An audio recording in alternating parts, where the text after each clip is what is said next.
Kesabaran merupakan karakter pribadi yang menunjukkan keteguhan dalam menghadapi tantangan atau masalah. Apakah teman-teman tahu apa itu kesabaran? Kesabaran adalah kemampuan seseorang berada dalam tekanan hidup.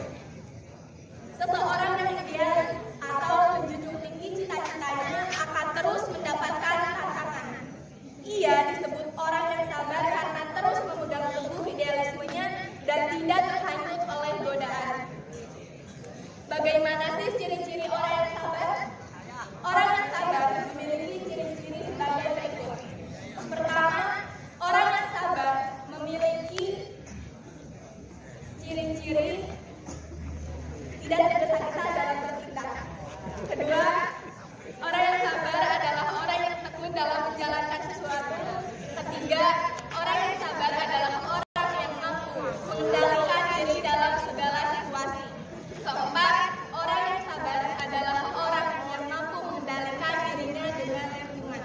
Kelima, orang yang sabar adalah orang yang menikmati suatu proses. Apa akibatnya jika kita tidak sabar? Ketidaksabaran akan berakibat ganda, yaitu berakibat kepada orang lain dan diri kita.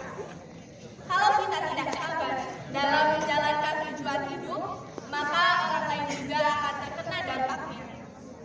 Karakter dibentuk oleh kebiasaan.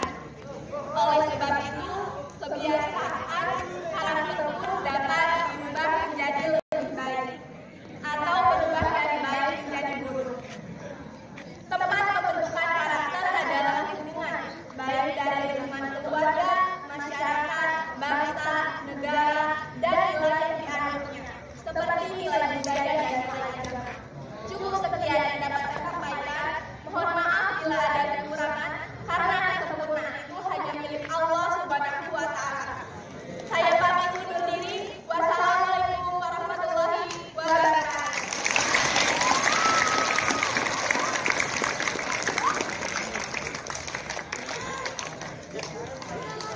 Ya, terima kasih pada Iban dan sekaligus ketua Sekretari Ibadah Sewang ini mendapat pendidikan kembali dari Bapak Kepala Sekolah. Ya.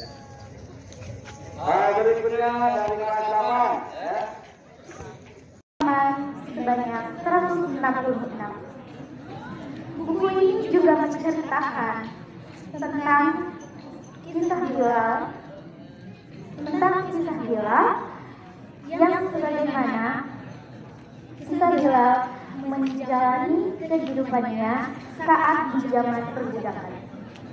Bilal juga menceritakan bagaimana perjalanan kehidupannya, menceritakan semua tentang Tuhannya.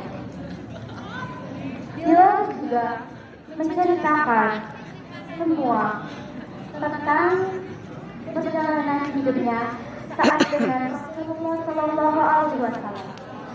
Juga Bilal menjadi seorang muadzin yang mengumandangkan azan di zaman Rasulullah, dan ketika Rasulullah wafat, Bilal lah yang mengazani Rasulullah ketika itu. Sekian presentasi saya yang telah saya sampaikan.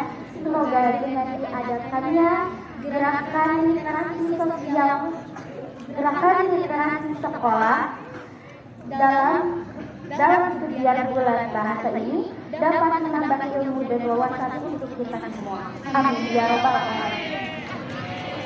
Terima kasih atas segala perhatiannya, dan jika ada kata-kata yang kurang berkenan, saya mohon maaf. Wabillahi taufiq wal hidayah. Wassalamualaikum warahmatullahi wabarakatuh. Nah, jadi meningkatnya literasi itu bukan dipaksa membaca atau disuruh membaca atau ada program 15 menit membaca di sebelum sekolah atau berapa banyak buku. Itu kan hanya indikator saja, tetapi yang paling utama membangun rasa ingin tahu anak untuk mau tahu hal baru. Itu yang paling utama, penting ya. Dan itu harus dibangun dengan interaksi dialogis, dialektis, investigatif.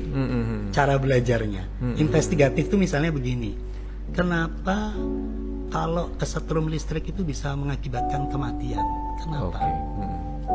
Jadi anak tuh jadi ingin tahu kenapa ya. Dia belajar tentang listrik, dia belajar tentang arus listrik, dia akan belajar tentang biologis manusia, dia akan belajar tentang bagaimana cara jantung bekerja, dia juga akan belajar bagaimana material manusia itu dikaitkan dengan material listrik, sehingga dia bisa belajar apa saja hanya dari satu pertanyaan.